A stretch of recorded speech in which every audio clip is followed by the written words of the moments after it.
Hello beautiful, welcome back at Everything Nice at Mitch Succulent Love. And for today's vlog, nandito tayo sa Succulent Corner and nakita nyo naman, they are wet.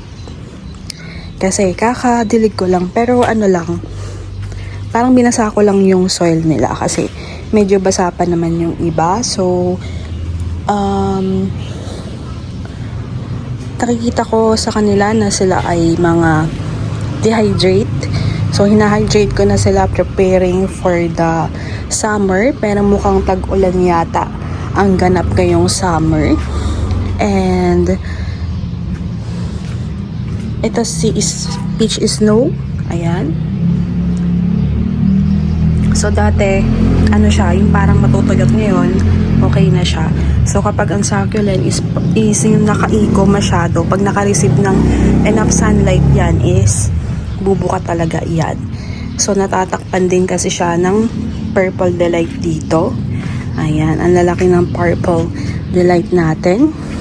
And look on the variegated Purple Delight. Ayan. So, observation ko kay Purple Delight, may times na nagiging violet lang siya. And yung pagiging variegation niya is nawawala. So, last time, nawala yung variegation niya. Pero ngayon, bumalik, lumilitaw at unti-unting lumilitaw ang mga variegation niya. Ayan, malaki na yung maliit na variegation dati. So, eto, nawala yung pagiging var niya. There are some PDs na binibenta nila ng mura na sinasabi galing kay variegated PD. So, there are some like na ganon. So, ito, nawawala yung pagka-var niya and ito, lumalabas na ulit. And then, ito, si Bar Lovely Rose, okay naman siya, no? Kasi may nagtatanong si Sis Cloud yata. Kung mabait naman siya. Basta i-air dry lang talaga ng maganda. And ayun, okay naman. From Succulent de Amor. Yung Black Mother ba natin, medyo nawala ang kulay. Ito, nakabangon na siya. Dati dry na dry. Silver Bomb, ayan. Pakak pa rin. And then yung lawi natin, ayan. So, kakadilig ko lang ng Saxis.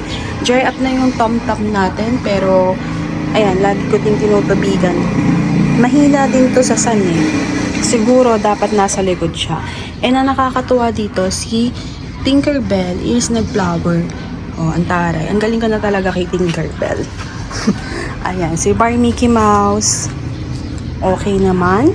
And eto, si Green Eyes, dati mataba yung lips niya. Pero in time talaga dito sa lowland, lumiliit talaga siya.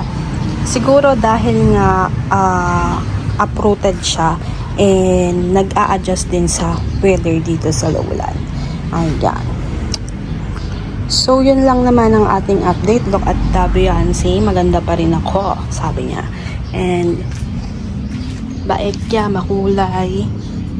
Ikot-ikot tayo, ayan. So, ito na, dry up na naman. Pero, laban lang. Kulang pa ito ng water. So, tutubigan ko pa yan. Tapos, andito yung, nakalimutan ko na kung sino siya. Then, yung ating, this is,